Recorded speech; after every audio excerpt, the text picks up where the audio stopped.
Sabadão com o Jovem Romero aqui na TV Pai Eterno. Muito boa tarde a você que está nos acompanhando. Hoje o nosso programa promete ser muito melhor, porque nós contamos aqui, além da sua presença, com mais gente especial, viu? Quero aqui cumprimentar o Blender, meu colega de bancada, bem-vindo. Bom demais, tá mais um sábado aqui, né? Sabadão, galera, como é que tá por aí? O que você já fez hoje? Conta pra gente, vai lá na rede social do Jovem Romero, já quero que você já segue lá, hein? @Jovem Romero, já manda sua mensagem, manda sua foto, assistindo o Jovem Romero, que a gente quer tá aí, ó, grudadinho com você, viu? Então, boa tarde pra vocês aqui dessa bancada maravilhosa hoje. Bom demais. E olha, hoje tem uma pessoinha que não tá aqui com a gente, não é, Blender? Pois é, fiquei sabendo que tem uma pessoa que viajou, né? Tá ostentando, luxando, vivendo a vida maravilhosamente. Aí chega mês que vem, tá aí chorando pelo cartão de crédito. Então, gente, hoje a Polly não pôde estar aqui com a gente, ela tá fazendo uma viagem, a gente sabe que ela tá aproveitando um descanso merecido que ela tem, já que ela trabalha bastante aqui nessa TV. Só que eu não deixo de mandar mensagem pra ela. Tá ligadinha aqui com a gente também, mesmo que por mensagem, né, Blender? Sim, exatamente. Isso. E hoje nós temos novamente aqui uma convidada que já é de casa, ela também já é uma Jovem Romero conosco, que é a psicóloga Juliana Meneghello. Muito bem-vinda, Juliana. Obrigada mais uma vez pelo convite. Vai ser um prazer participar aqui desse quadro que vai trazer um tema muito importante e muito pertinente. Exatamente. Olha, a gente já tá bem sintonizado aqui, porque mesmo sem combinar, a gente veio aqui combinando as paletas, né? A gente tá combinandinho. Olha que bonito.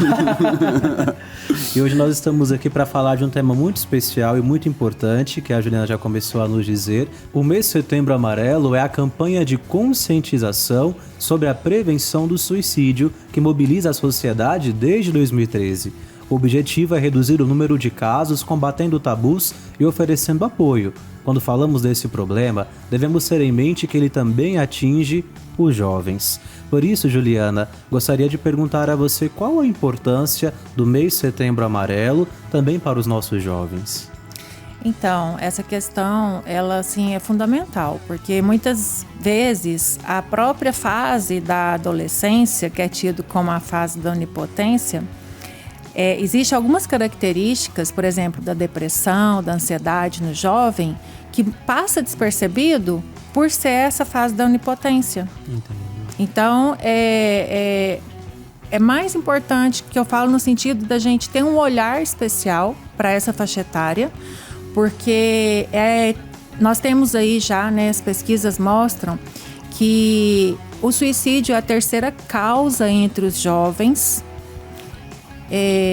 da morte deles. Então, assim, olha o nível da importância da gente estar falando, trazendo esse tema à tona, né? Então, onde a gente vai estar falando também sobre a questão da ansiedade, da depressão, que leva ao suicídio na maioria das vezes. Essa conscientização, quando a gente fala de Setembro Amarelo, falamos da prevenção ao suicídio, mas consequentemente da valorização à vida. Ela é muito importante ali nos lares, na família, não é mesmo? Porque muitas vezes o jovem ele passa por problemas que a princípio pode não parecer ali para os pais ou para os irmãos importantes, mas que afligem ele de uma maneira muito maior. Como lidar com isso? Para quem está em casa nos acompanhando, reconhecer que às vezes o jovem precisa ali de um apoio. Isso. Então, as características mais predominantes do jovem que está passando por um quadro de depressão, de ansiedade, é o isolamento, que é muito comum nessa faixa etária, igual eu falei, né? É confundido muitas vezes, porque, não está com depressão não, é a idade, né?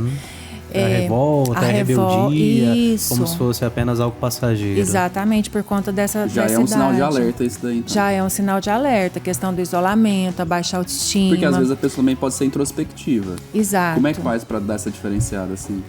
Na verdade, a gente tem que estar atento aos sinais. Porque assim, porque tudo tem um limite, né? Qual que é o limite dessa introspecção?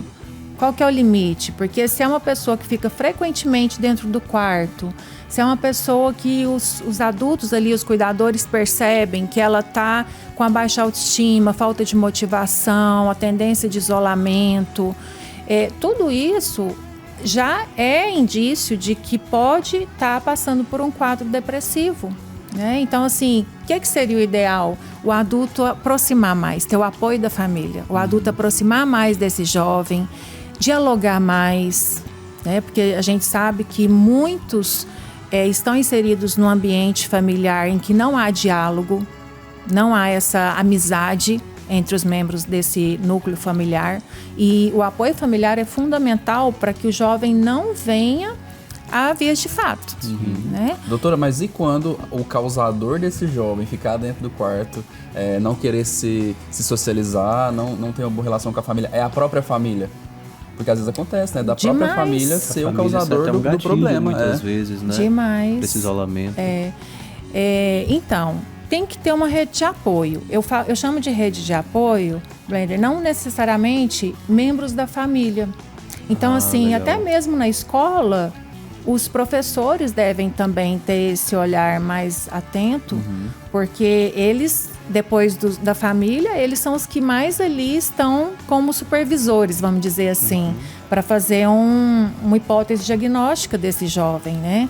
Porque ele também vai dar sinais na sala de aula, né? Em relação à forma dele se comportar, o padrão de comportamento daquele jovem, como que é dentro da sala de aula. Então, o professor, ele tem que estar treinado já, buscar por esse conhecimento, porque muitas vezes ele pode ser o que vai salvar aquele jovem. Né? Doutora, o jovem que está passando talvez por um quadro de problemas dessa magnitude, às vezes, até muitas vezes, pensando ali em tirar a própria vida, ele é capaz de pedir ajuda ou é preciso verificar estes sinais? Existe uma correspondência nisso? É interessante isso, porque assim, eles dão sinais o tempo todo. As pessoas dão sinais. Até estava discutindo sobre exatamente isso ontem, quando eu ouvi de algumas pessoas próximas: tomou remédio tal para tentar se matar, era para chamar atenção. Então, às vezes acham assim, né, como um pedido de atenção. Exato. E infelizmente existe essa mentalidade. A pessoa tomou uma cartela de Dorflex para morrer. Não queria morrer, queria chamar atenção. Só que mal sabe as pessoas que isso é um pedido de socorro. É um pedido de ajuda. É um pedido de ajuda. Se dizia muito, né? Por exemplo, quem fala sobre suicídio ou quem fala que quer tirar a própria vida não vai para as vias de fato. Mas vai, né? Vai. E existe um estudo, inclusive, que mostra que a pessoa que chega a se matar, ela ficou pelo menos 10 anos pensando sobre aquilo. É um caminho muito grande, é um sofrimento interno que vai perdurando. Aí um pedido de socorro que durou 10 anos, né? E às vezes até 10 anos. Então, assim, às vezes a pessoa tá ali, começa o início do processo, porque nem toda pessoa que tem depressão tem ideação suicida. Sim. Né? Às vezes a pessoa não tem quadro depressivo. É importante diferenciar isso também. Isso é importante. Até porque existem tipos diferentes de depressão também, não é, doutora? Isso. Mas nem toda pessoa que comete suicídio, ela tem depressão. Às vezes ela está passando por uma situação que está causando muita dor e, na verdade, ela quer se livrar daquela dor, daquele sofrimento. Mas ela não tem necessariamente o quadro depressivo. Burnout, por exemplo, é um exemplo, né? É um exemplo. Alguém que passa por uma situação extrema na vida, que leva ela aos limites, mesmo sem a depressão e sem manifestar ali talvez um quadro anterior, ela pode vir às vias de fato porque não sabe lidar com essa situação. Exato. Porque se a gente for parar para pensar, o suicídio, ele nada mais é do que uma fuga. Então, independente do motivo, seja por conta do quadro depressivo, seja por conta de uma situação traumática que a pessoa passou, que ela não está dando conta de lidar com os sintomas, com o sofrimento que foi deixado para ela, e aí ela vai vir a cometer o suicídio. A gente já falou sobre isso aqui em outro momento, em outro programa, que na verdade a pessoa não quer acabar com a própria vida, né? Ela quer dar fim ao sofrimento que ela está passando ali, né? Exato. Por isso que é muito comum também, existe vários relatos, né, mostrando, pesquisas, que pessoas que tentam, mas não conseguem, elas sempre têm o arrependimento, quando elas percebem que elas estão quase. Nossa, isso é forte. Chega arrepio. A gente não tem como nem mensurar a dor, a angústia da pessoa vir para passar por essa situação. E tem uma questão também que é relacionada a homens e mulheres, né? Tem uma pesquisa que saiu há um tempo atrás falando que o suicídio é mais comum, nos dois gêneros tem mais, só que a tentativa e de fato que conclui-se são com mulheres. Agora com homem com uma tentativa maior, só que não conclui. É isso mesmo, doutora? Ou é o contrário? Isso. Essa pesquisa eu não tive acesso a ela ainda para falar, para eu poder falar de forma assim mais precisa. Mas o que a gente sabe é que é muito comum em mulheres. Então tem mais índice de mulheres que se suicidam do que de homens, né? Então é isso. Então homens têm mais tentativas e não conseguem, as mulheres de fato conseguem. E assim, um outro dado importante e que eu acho pertinente falar é porque assim, quando a gente fala de Setembro Amarelo, muitas pessoas, eu já ouvi de muitas pessoas falar assim, é um alarde, pra quê, né? Falei assim, nem tem tantos, mas tem. Né? Então, nem 1/3 do que acontece é divulgado justamente para não servir como estímulo, vamos dizer assim, para condicionar as pessoas, porque de tanto ver, principalmente esses jovens que ainda estão em momento de transição de tudo, de seus valores, da sua própria identidade, de não acharem aquilo, nossa, então é normal. Traz como se fosse algo normal. Uma banalização, né? Uma banalização. Inclusive, isso que a senhora está falando faz muito sentido, por exemplo, em contexto de rede social. Isso. Memes, essas coisas, banaliza muito a questão de, nossa, vou me matar. Essa é uma frase muito comum em meme e as pessoas riem disso, né? Exato, exatamente. É preciso ter um compromisso e uma responsabilidade com a vida diante dessas situações. Exatamente. E doutora, a senhora mencionou um pouquinho no início, algo que nós já tratamos aqui, o jovem, ele passa por esse momento da sua vida, que é a fase da onipotência. Sim. E muitas vezes a família, que antes até tinha uma boa relação com o jovem, de proximidade e sinceridade, às vezes não consegue nessa fase ter um contato maior com o jovem. E é talvez o momento que o jovem esteja precisando dessa ajuda por enfrentar esses dilemas que inclusive atentam contra a própria vida. Nessa fase da onipotência que o jovem vive, como que a família pode tentar despertar esse contato com ele? Menos repreensão e mais abertura para o diálogo. Olha, isso é interessante. Às vezes o pai ou a mãe começa pela repreensão e isso leva o jovem a se fechar. Então, eu costumo brincar, eu falo assim que todos os homens, todas as mulheres, né, que têm o sonho e estão ali no processo de virem a gerar a criança, de terem filhos, não existe manual. Né? Falou assim, eu vou ter um filho, onde tem um manual? Existe quase um manual, que é da Paula Gomides, é um livrinho que eu sempre indico. Legal. Pais presentes, pais ausentes, regras e limites, que fala sobre as práticas educativas, como proceder com a criança desde pequenininha, quando dá birra, o que é a supervisão estressante, aqueles pais que sempre estão punindo demais. Tem a questão da superproteção, que também traz rejeição para a criança. Enquanto isso, os pais acham que estão super protegendo, estão dando muito amor, só que a criança recebe aquilo de forma contrária. Então a Paula Gomides traz isso muito certo. Mas voltando, eu falo que todos deviam ir em busca, sabe? Porque não existe um manual passo a passo, mas existe muito material rico, né? Conteúdos riquíssimos, para que os educadores tenham acesso e consigam conduzir da melhor forma. Por exemplo, nisso que você está trazendo. Como que eu vou lidar com meu filho agora? Que eu comecei a perceber que ele está isolado, não quer conversa. Às vezes isolado, um pouco mais mal-humorado, ou com oscilação de humor que antes não existia. Exato. E assim, tem como a gente buscar informação sobre isso, né? Hoje em dia está tão fácil, tem até informação demais, né, que traz confusão para as pessoas, mas buscar em fontes seguras, né, pessoas que realmente estudam sobre aquilo, para não se perder, porque às vezes os próprios pais se perdem, né, até de criança pequena. Hoje em dia é muito comum a criança tá dando uma birra e aí o pai e a mãe vai dar o celular. O celular, excesso do uso do celular e jogos é uma das causas da depressão nos jovens. Deve ter até uma explicação médica, né? Algo relacionado, por exemplo, à melatonina, porque eu sei que tela diminui melatonina, pode ser que tenha algo relacionado aumenta a isso. Aumenta o cortisol, que é o hormônio do estresse. A tela aumenta o cortisol, então? Aumenta. Até nosso, tá? Tá Quando vendo? a gente fica muito tempo aqui. Não só jovens. Você surtando lá atrás, tá vendo? Não dei birra, gente, eu prometo. E aí, o que acontece? Por exemplo, a criança que recebe o celular da mãe porque ela tá dando birra, porque ela quer jogar, é uma criança que vai crescer sem saber lidar com suas frustrações. Tá. Então, nessa idade da onipotência, que já está tudo aflorado, os hormônios sendo modificados ali, é um momento mais intenso do humor, né? Fora a questão da identidade, que a gente sabe que tem também nesse período do jovem. E ele não sabe lidar com a frustração. Ele não sabe lidar com o não, porque ele não aprendeu isso. Então, assim, isso é um dos motivos, é uma das causas que traz a depressão, a ansiedade para o jovem.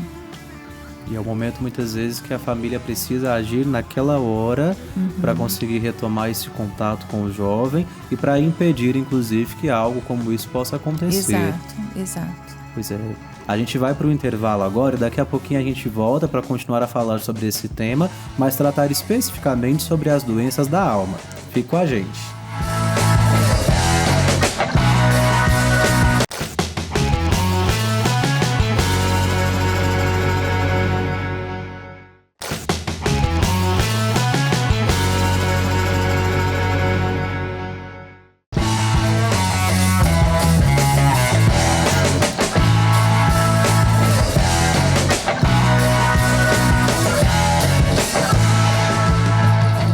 Estamos de volta com o Jovem Romero, alegrando a sua tarde de sábado, trazendo para você muita informação, trazendo, é claro, também a espiritualidade junto ao Pai Eterno e aquilo que alegra também a nossa juventude. Hoje estamos aqui, meu amigo Blender na bancada e também a Juliana, psicóloga, falando conosco um pouquinho sobre Setembro Amarelo, e eu fiquei curioso. Será que dentro desse tema o Andrei também trouxe algo pra gente hoje? Ah, certeza, ele é criativo demais. Gente, então vamos chamar. Vem pra cá, Andrei, é com você.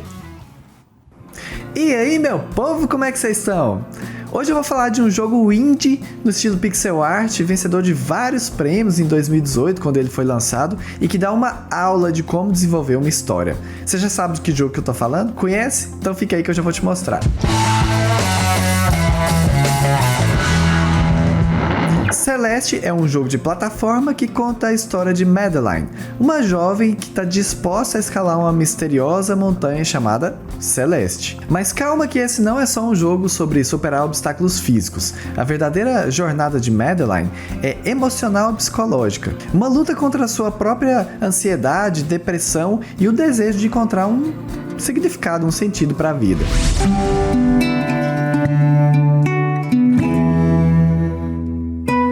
A Montanha Celeste não é apenas um cenário, ela simboliza as dificuldades e os desafios que a gente enfrenta nas nossas vidas.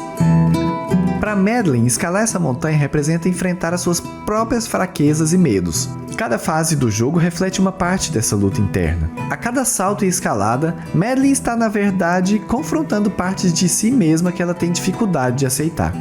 Isso fica mais claro quando ela fica de frente para um grande espelho e de lá sai uma versão sombria de si mesma, a Madeline. Essa figura não é apenas um inimigo, mas sim uma personificação das suas dúvidas e medos. O conflito entre Madeline e Madeline representa uma luta que muita gente enfrenta. A voz interior que diz que não somos bons o suficientes, que falharemos, que deveremos desistir. Um dos momentos mais tocantes do jogo é quando Madeline percebe que não precisa escalar a montanha sozinha. Ela acaba encontrando alguns amigos no caminho e percebe que pode contar com a ajuda deles para chegar até o topo da Montanha Celeste. Celeste é um jogo muito difícil. Cada nível exige muita habilidade e essa dificuldade só vai aumentando à medida que Madeline vai subindo mais na montanha. Você morre várias vezes tentando passar de fase e existe até um contador de quantas vidas você precisou para concluir o nível. As várias derrotas em sequência são para nos ensinar que errar faz parte do processo de aprendizado. Para reforçar esse conceito, o jogo nos mostra que Madeline nada mais era do que uma parte que Madeline não queria aceitar de si mesma.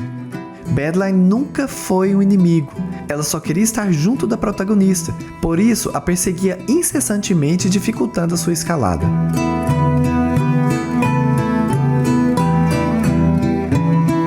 Quando ela finalmente entende isso e se aceita como verdadeiramente é, as duas se unem, dando lugar a uma nova Madeline, que é jogada montanha abaixo, sendo obrigada a recomeçar a sua escalada do início. Porém, agora que ela está completa, percebe que a escalada está bem mais fácil e consegue superar os obstáculos sem muito esforço. Celeste não é apenas um jogo sobre uma jovem tentando escalar uma montanha. Ele traz vários conceitos que são utilizados até mesmo na psicologia, como a própria Badline, que é uma sombra que todos nós temos, mas muitas vezes não damos importâncias e às vezes até reprimimos. E o que torna esse jogo ainda mais especial é a maneira como ele se conecta com cada jogador a um nível pessoal. Muitos jogadores acabam se identificando com as lutas que Madeline tem e percebem que não importa o tamanho da montanha, sempre é possível dar mais um passo. Viu só como a gente pode encontrar muita coisa boa nos games, muita história legal, muita mensagem positiva? Então eu te convido a ir lá agora no YouTube e procurar pelo meu canal Dre Plays, se inscrever no canal para você poder ter acesso a mais conteúdos como esse, tá bom? Pessoal aí do estúdio, é com vocês, valeu! Valeu, Andrei! Mais uma tarde aqui com a gente, trazendo, é claro, um game, mas também muita informação e da hora o jogo que Sim. hoje o Andrei nos trouxe, né, Nossa, gente? bom demais. Ele é um gênio, Andrei. Você é um gênio. Um abraço pra você. Gostei demais dessa indicação. Muito bom, né, doutora? Essa questão dessa dupla personalidade, né? A senhora falou agora no bastidor sobre a gente ter essa sombra e essa luz dentro da gente, né? Todos Fala nós um pouquinho temos. disso, doutora. Como funciona? Sim, todos nós temos, né? São os pensamentos sabotadores e negativos. Então, assim, como que a gente lida com esses pensamentos sabotadores? Né? Por exemplo, que tá ali o tempo todo falando, você não é capaz, você não vai dar conta. Você é feia, Você é feia, você é incompetente. Que mexe com a autoestima da pessoa, muitas vezes. E aí, se no meio externo ela ouve isso, é uma forma dela entender que, então, aquela vozinha negativa tá certa. Eu sou realmente incompetente. Eu gostei de duas mensagens que esse jogo nos trouxe, né? Primeiro, da superação, porque foram várias vidas, várias tentativas. 1.700 a gente contou ali. Pois é, viu? Pra gente não desistir. Não desista. Faltam apenas 1.500. Mas ao mesmo tempo também, além da superação, a aceitação. Quando de fato ela se encontra, as coisas começam a... Da nossa vida também é um pouquinho assim, né, doutora? Sim. E a gente começa a ter essa aceitação através do autoconhecimento. Que a psicoterapia traz muito, né? Esse autoconhecimento, onde a pessoa aprende a identificar os pontos fortes dela, os pontos fracos, para trabalhar esses pontos fracos. Mas é preciso ter, inclusive eu falo muito, né, da questão da humildade, da pessoa ter humildade para aceitar suas falhas, aceitar seus erros, e a partir disso, dessa aceitação, ela começa a se reestruturar seus pensamentos negativos, seus pensamentos sabotadores, para que ela consiga construir um novo eu. Porque às vezes vem de um ambiente, como nós falamos no último bloco, que o próprio ambiente é adoecedor. Acontece é um ambiente muito. tóxico. E como que ela vai lidar com isso? Como que ela vai se reconstruir se ela está num ambiente totalmente adoecedor? É através do autoconhecimento, através da busca, né, por esse autoconhecimento. E também tem uma questão, né, doutora? Por exemplo, quem são os pais também tem que se reconhecer, né? Tomar consciência disso. Transformar a vida da pessoa num caos, né, gente? Toma consciência, pelo amor de Deus. Você vai viver num ambiente que você vai colocar as pessoas todas em conflito, ser uma pessoa ruim, todo mundo vai ter péssima lembrança de você, né? Eu acho que tem que ter consciência tanto do adulto, principalmente, né? Mas o que acontece, o próprio autoconhecimento da parte deles também, né, doutora? Que às vezes falta. Infelizmente, Blender, assim, dentro da área clínica, da psicologia, a gente se depara muito com isso. Pessoas próximas, e eu falo, pai, mãe, que são pessoas realmente tóxicas e que nem sempre têm essa tomada de consciência. Então, eles vão, de fato, refletir essa toxicidade, né, nos filhos. Doutora, agora eu faço a pergunta do outro lado, né? Certo. Geralmente a gente sempre pergunta como os pais podem ajudar ali os filhos, né? Mas no caso, o filho, a filha que vive muitas vezes essa relação que é tóxica, esse ambiente que é adoecedor e já está impactado com isso, como que ele pode fazer para tornar esse ambiente um pouco menos desagradável e viver a sua relação ali com a família? Bom, é bíblico que nós temos que honrar pai e mãe. Exato. Né? Isso não significa, porém, entretanto, todavia, que a pessoa, uma vez que ela reconhece que aquele cuidador é uma pessoa tóxica, que é uma pessoa que está adoecida. Também precisa de ajuda, né? Acho que a gente não pode precisa. esquecer disso. Exatamente, que também precisa de ajuda, mas que nem sempre vai aceitar essa ajuda. Sim. Principalmente se for um transtorno de personalidade. Porque transtorno de personalidade, por exemplo, narcisista, a pessoa se nega porque ela acha que ela é realmente a parte certa da situação, né? E aí fica mais complicadinho. Depende de cada caso, né? Eu gosto muito de falar, por exemplo, da distância saudável. Certo. Porque tem mães, tem pais que querem colocar os filhos como seus cuidadores. Inverter os papéis. Sim. Eu atendo vários casos de moças que ainda, independente se moram ou não com a mãe é a pessoa adoecida, é a pessoa tóxica, às vezes narcisista, e pega a filha como mãe dela. Ela ainda cobra como se a filha tivesse a obrigação de cuidar dela. É uma inversão de papéis. Transfere assim. a responsabilidade para ela, enquanto deveria ser o contrário. Exatamente. Mas como que identifica? Como que identifica o narcisista, pra gente conversar? Nossa, Blender, é assim, na verdade, o narcisista, ele tem um poder de persuasão muito grande. Geralmente, os transtornos de personalidade, todos eles, a pessoa que convive com a pessoa que tem um transtorno de personalidade, ela se sente sugada o tempo todo. Sim. É aquela pessoa que está sempre exausta, cansada, e ela não consegue identificar. Muitas até acreditam que estão no quadro de depressão, mas na verdade é aquela outra pessoa que tá do convívio provocando. que provoca. Olha que loucura, porque assim, eu imaginava que a gente se adoece mentalmente, emocionalmente, porque a gente se permite se adoecer, né, se deixar se manifestar. Mas realmente, então o outro pode adoecer outra pessoa. O outro tem uma influência sobre nós, né, doutora? Pode. E o narcisista é aquele que sempre vai estar colocando você para baixo, sempre vai estar ressaltando e reforçando os seus pontos negativos, dificilmente vai te elogiar, ele vai fazer de tudo para criar uma codependência de você, criar uma dependência dele. Se a gente for parar para pensar assim, é uma loucura, entendeu? Gente, olha... Mas isso acontece e é muito mais comum do que a gente imagina. Então eu falo muito da distância saudável por isso. Não deixa de honrar o pai e a mãe. Mas se forem essas pessoas, as tóxicas do núcleo familiar, manter a distância saudável. O que é distância saudável? Você fazer a sua parte enquanto filho, mas não pegar aquela responsabilidade, aquela carga, aquela bagagem que não te pertence. Claro, isso é importante. Eu conheço muitos relatos de pessoas que, por exemplo, tinham uma relação muito complicada com os pais, às vezes pai ou mãe narcisista, e aí eles saíram de casa antes de casar, por exemplo, foi viver a vida de solteiro em outra casa, e a vida de família melhorou muito. Sim. Conseguiu melhorar muito essa vida. Só que eu acho que nesse caso tem um elefante branco na sala, né? Porque aqueles problemas lá atrás não foram resolvidos, né? Não foram resolvidos. Sim. E olha, eu vou ser, assim, bem precisa na minha fala. Problemas que não são resolvidos trazem, por exemplo, as doenças da alma. Bom, doutora, essas doenças da alma, que a gente também às vezes chama de doenças psicossomáticas, Sim. envolvem aí a ansiedade, a depressão e outras coisas, o medo, o pânico. Quais são as principais causas dela? O que levam a essas doenças? É todo um contexto, né? Porque, assim, ninguém nasce com depressão. Ninguém nasce com ansiedade. Né? Existe, claro, algumas doenças, transtornos de personalidade. A gente sabe que é desenvolvido ali, né? Mas são vários fatores. Então, o que é que pode trazer? Negligência dos cuidadores, dos pais. As práticas educativas que nós mencionamos, se é uma superproteção, se é uma negligência, se é uma supervisão estressante.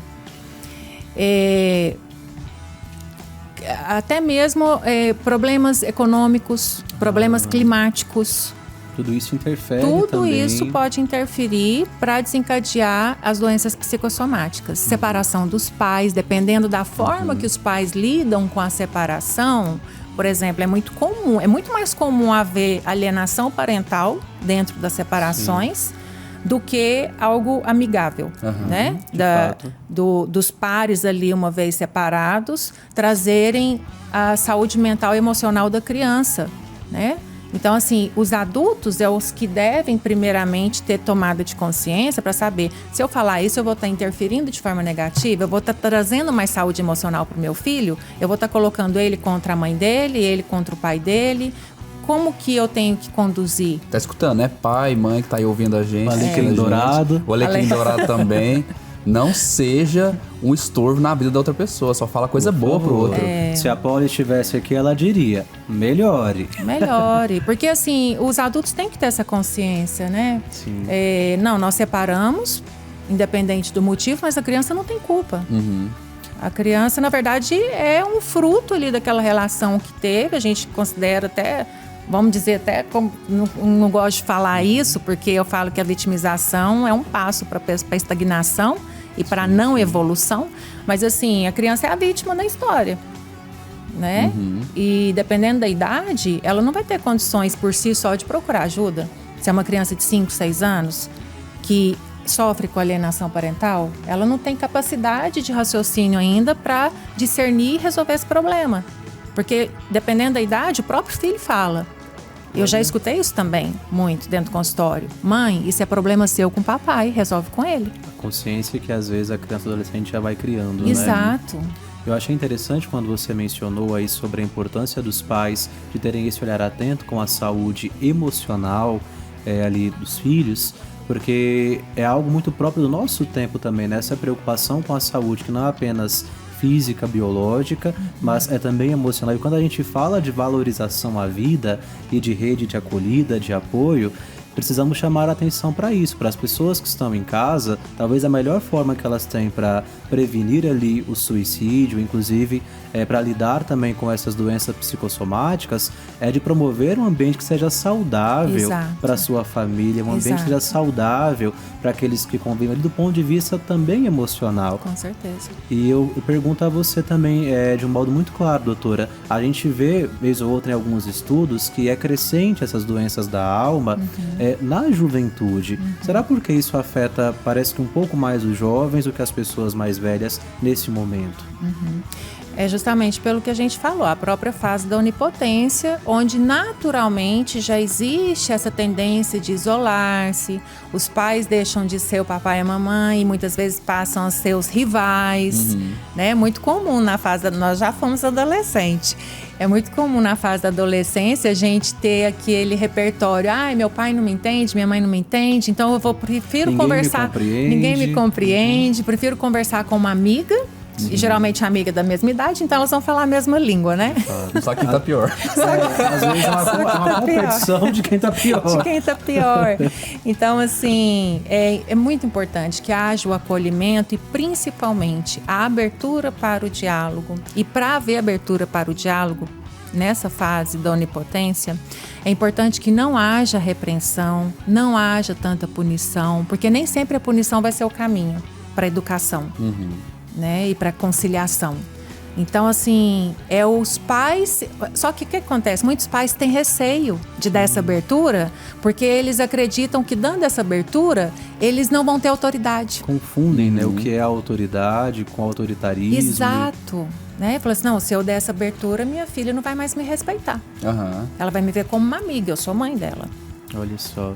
Não sabe dosar o limite da relação. Dosar, exato. Mas é importante o acolhimento, a abertura para o diálogo, para haver essa interação, né? Chamar, porque muitas vezes o filho está lá no quarto, bate lá na porta e fala assim, filho, mamãe tá com saudade de ficar com você lá na sala, vamos assistir um filme junto. Não precisa necessariamente, vamos sentar ali pra gente conversar, porque aí vai espantar, né? Já causa um afastamento, né? Então, já assim, fica todo mundo armado exatamente. Ali. Então, assim, buscar meios para trazer essa harmonia, essa interação, né? Até mesmo um momento, vamos rezar todos Isso, juntos. Eu acho que essa é uma boa dica. Vai rezar, muito né? Vai orar a importante. Deus em vez de ficar enchendo o saco também. Isso é muito importante. A família junto, porque é um momento de compartilha também. Né? Então, assim, porque um dos motivos que traz as doenças da alma é a falta de fé. Né? Então, assim, é importante que haja caminhos, meios para os colaboradores, educadores, pais, seja quem for, trazer para a interação as crianças e os jovens, para que diminua pelo menos esse número, né, que você mencionou. Porque senão a tendência vai ser cada vez mais aumentar, por conta principalmente disso aqui. que faz isolar mais ainda e diminui o diálogo entre os membros da família. Muitas vezes o celular e a internet são uma ilusão, né? Porque a gente está conectado com todo mundo ao mesmo tempo, mas não cria uma relação de profundidade Exato. com quase ninguém. Doutora, a gente tem um pouquinho mais coisas para falar, tá bom? Vamos pro intervalo rapidinho. Você que tá em casa, fique com a gente, que nós voltamos já já.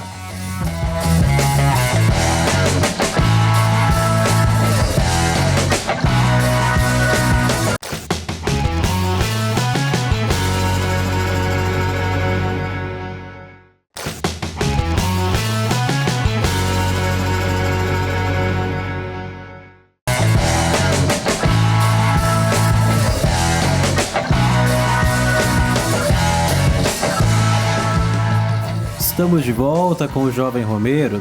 E olha, Blender, eu tava aqui conferindo as nossas redes sociais pra saber se o Alecrim Dourado ali já seguiu a gente. Pois é. Fazer um convite novamente pra você que tá aí acompanhando a gente. Já pega seu celular, eu sei que você tá com o celular aí do lado. Eu sei que você tá com esse negócio aí do lado o tempo todo, assistindo o programa com o celular do lado. Então já pega ele, já vai lá no Instagram, segue, @jovemromero. Lá tem todas as novidades dos programas passados, tem novidades dos programas que já aconteceram, cortes dos especialistas, cortes nossos aqui bem muito engraçados. Tem também a rede social da TV Pai Eterno, viu? Lá você consegue conferir todos os bastidores e tudo tá acontecendo aqui na casa, viu? Tem de todos os programas lá, novidades pra você poder ficar por dentro aqui conectado com a gente. E eu convido você também a mandar a sua foto pra gente, seu vídeo, assistindo o Jovem Romero. A gente quer que tá aqui, ó, juntinho, pertinho de você todo sábado, pra estreitar essa relação de juventude, né, Diácono? Bom demais a conta, a gente espera cada um dos Jovens Romeiros ligadinho nas nossas redes sociais pra gente poder manter essa interação junto entre nós, mas também com o Pai Eterno. Nós estamos hoje falando sobre Setembro Amarelo, tratamos um pouco sobre a realidade do suicídio, sobre as doenças da alma e queremos ainda falar um pouquinho sobre a valorização da vida. Você já parou para pensar sobre o que seria valorizar a vida e como fazer isso? Nós podemos e precisamos viver bem o hoje, compreender bem o outro hoje e celebrar também a vida juntos hoje. Doutora, como que a gente pode tentar ver a vida por outros olhos? A gente sabe que é muito difícil para o jovem, para a pessoa que está vivendo ali uma situação limite, sair dessa situação sem uma ajuda, mas como que a gente às vezes pode mudar a perspectiva? Olha, eu falo que o caminho mais fácil, que qualquer pessoa tem condições de fazer isso, é começar pela gratidão. Por Olha quê? que legal. Por quê? Ressignificar. Exatamente. Porque quando a gente pratica gratidão, a gente traz à tona os pontos positivos da nossa vida. Porque não existe só coisas ruins. A nossa história tem coisa boa também. Tem coisa boa. E principalmente também para os pacientes que já se encontram no quadro de depressão. Porque o depressivo, ele se vê de forma negativa, ele vê o outro de forma negativa, ele não tem perspectiva de vida, não tem muita motivação, motivos para viver e percebe tudo ao seu redor de forma negativa. Ou seja, a lente dele é negativa. E aí, quando ele começa a praticar a gratidão, ele vai descobrir a luz no fim do túnel. Ele vai falar, nossa, não tá tão ruim a minha vida assim. Eu tenho uma cama para dormir. Tem um caminho. Um teto. Eu tenho uma família, eu tenho o que comer. Eu tô respirando, não tô precisando de um aparelho, por exemplo, para poder respirar. Não tô no leito de um hospital. A pessoa vai buscando motivos para ela ser grata. Parece que vai ampliando um pouquinho a visão, né? E enxergando aquilo que ainda talvez não fosse capaz de entender. Exato. Né, desfoca do negativo, né? E muitas vezes a prática da gratidão por si só já tira a pessoa da depressão. Sim. Tem um exercício que eu faço muito ele. É que é o seguinte, vem um pensamento negativo na sua cabeça, tipo, eu sou incapaz, não sei o quê. Eu troco ele. Aí fala, não, eu sou muito capaz, eu sou forte. Ótimo. Aí eu troco e aí eu fico repetindo na minha cabeça como um mantra mesmo. Vai internalizando Porque isso. o mantra ele funciona dessa forma, né? Com certeza. Pra internalizar mesmo. Com certeza. Cada vez que você retruca o pensamento negativo, que é uma reestruturação cognitiva, o que acontece? Você está condicionando a sua mente. Olha que legal para quem tá em casa essa dica, viu? Não é possível fazer esse recondicionamento. Sim, é possível. E tem que ser repetido.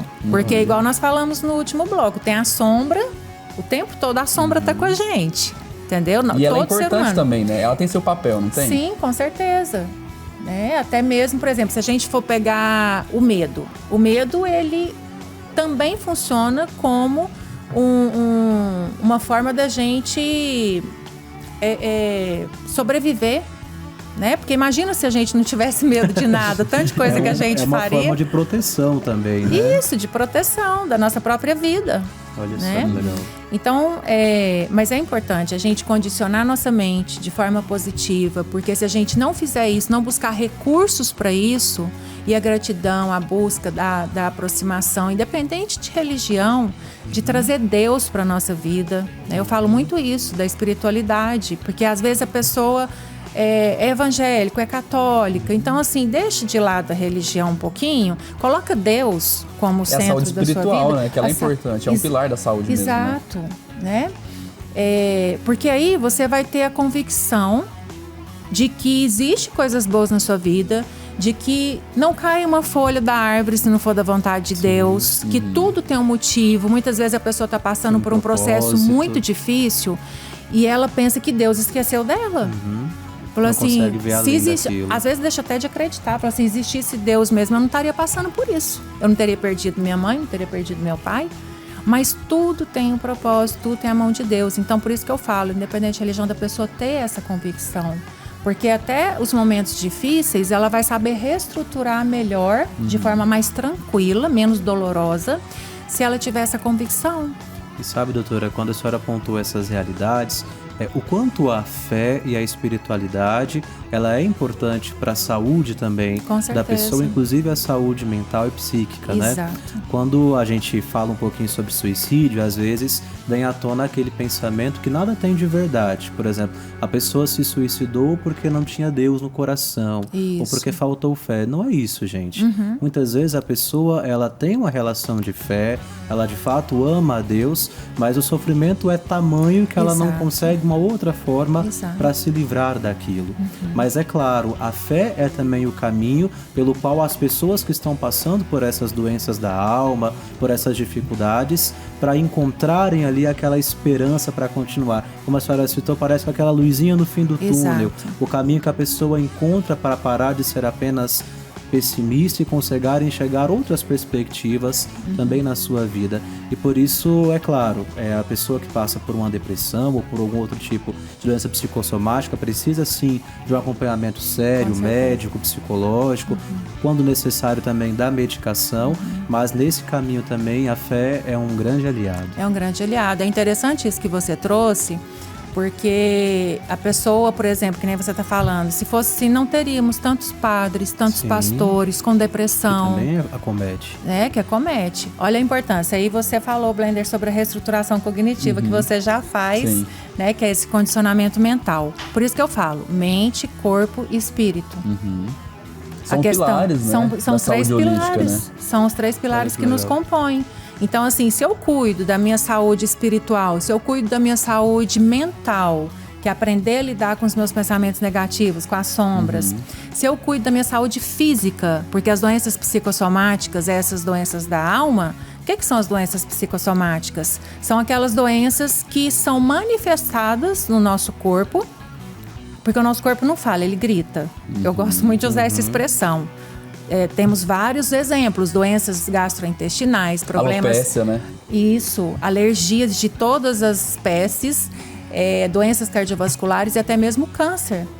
É uma doença psicossomática. Então eu já ouvi falar sobre isso, que, por exemplo, que é as causas emocionais das doenças, né? Isso. Por exemplo, quem guarda muita mágoa, ou tem muita raiva, acaba soltando hormônios ruins no corpo que causa o câncer, né? Exatamente. Nem toda pessoa que tem câncer é por fundo emocional. Sim. Mas já foi comprovado que existe uma relação assim enorme de ressentimentos, aquelas questões que a gente trouxe no último bloco, né? Do que é que não foi curado, que não foi trabalhado, de lado, né? Mas está lá dentro, guardadinho dentro da pessoa. É a mágoa, é a falta do perdão. E isso vai, com certeza, trazer doenças psicossomáticas, doenças da alma, incluindo câncer, a médio e longo prazo. Mais uma vez, a fé é um caminho de libertação para essas realidades também, né? Exato. Quando a pessoa ela aprende a perdoar, quando ela consegue olhar para a sua história e perceber a mão de Deus que ali agiu, talvez no primeiro momento ela não conseguia entender aquela situação, mas depois percebeu que Deus preparou algo muito melhor, ela vai se curando dessas realidades também, se libertando. Exatamente. E eu gostaria, inclusive, de deixar aqui uma mensagem muito importante, porque nós cristãos, nós temos um compromisso com a vida dos outros também.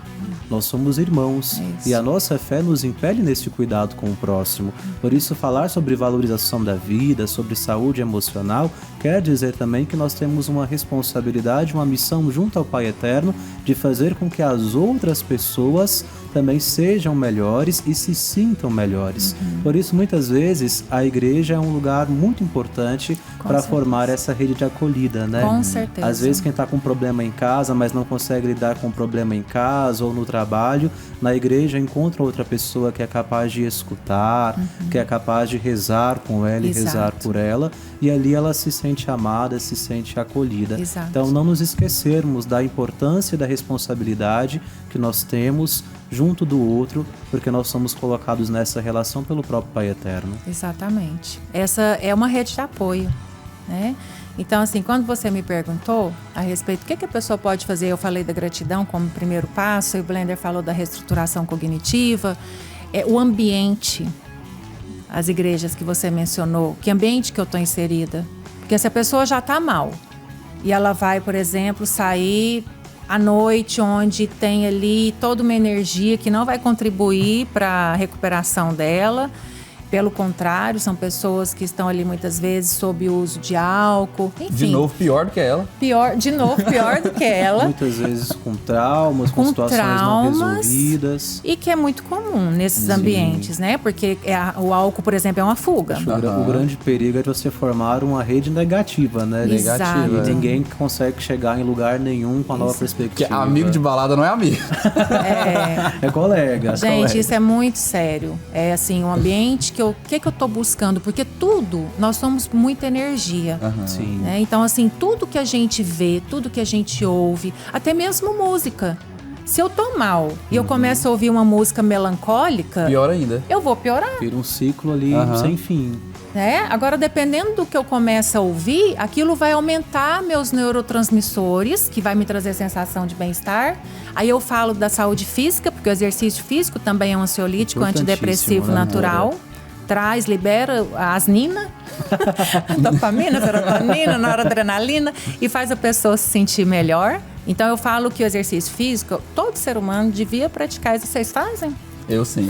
A gente tenta. O Blender já é aventureiro, faz luta, né, Blender? Mas é importante, porque não só para a saúde cognitiva, a gente sabe que o exercício físico, ele inclusive, hoje, a gente tem ele como meio preventivo de demências. Olha, Aí, tá vendo? Porque ele Por que eu faço academia, entendeu agora? Não me julgue. Porque ele ajuda a regenerar células. Já foi mostrado, comprovado. Olha o tanto que é importante. Sim. Fora essa sensação de bem-estar que traz. Às vezes a pessoa fala, eu não consigo. Eu já ouço muito isso, né? Fala assim, eu não consigo sentir a sensação de bem-estar fazendo exercício.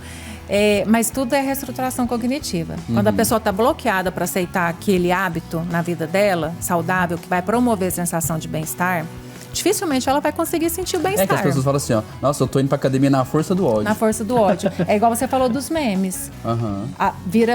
A gente tem que aprender a condicionar a nossa mente. Por isso que eu tô falando, o que eu estou nutrindo a minha mente? Do que eu estou nutrindo meus pensamentos? É com coisa boa, é com coisa ruim? Isso... mas é engraçado. É engraçado, mas conota que algo negativo, que vai atrasar a sua vida. E mesmo assim, você tá rindo de algo que tá falando aqui de morte, de suicídio. Eu concordo muito com isso, é muito real. Né? Então, assim, a gente tem que ter esse olhar atento do que a gente está buscando. Quais são os estímulos externos que a gente está absorvendo para a nossa vida diariamente. A gente consome também essas coisas e acaba sendo permeado por essa energia, né, doutora? Exato. Eu acho que é muito importante para quem está em casa e às vezes está passando por uma situação difícil também, perceber que você não está sozinho.